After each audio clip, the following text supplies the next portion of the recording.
Evaluate the algebraic expression. Evaluate the expression when x equals 5.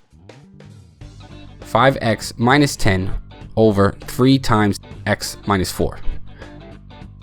And I'd like you to stop for a second and try to figure this out on your own. But if you get stuck, here are some steps to help you along the way. Number 1, plug in the value given for the variable. So we're given 5, and we're going to take that 5 and we're going to plug it in for x. Let's take 5 and plug it in for x. And if you notice, there's an x in the numerator and there's an x in the denominator. You have to plug it in for both of those.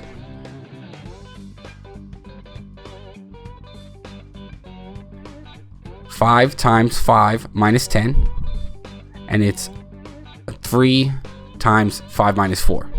So let's check off the first step as we've plugged in and move on to the second step, which is evaluate using the order of operations.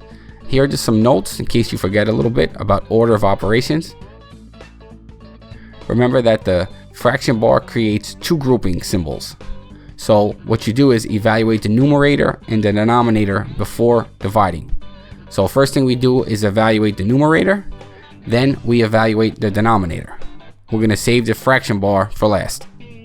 So let's multiply first, 5 times 5, and let's do the parentheses first for the denominator. 5 times 5 minus 10, 25 minus 10, and 3 times 5 minus 4 gives 3 times 1. Again, the fraction bar goes last, so we save division for last. 25 minus 10 is 15. 3 times 1 is 3. What does that equal? 15 over 3. 15 over 3 equals 5. And we can check off the last step, number 2. And good work, because we're done here.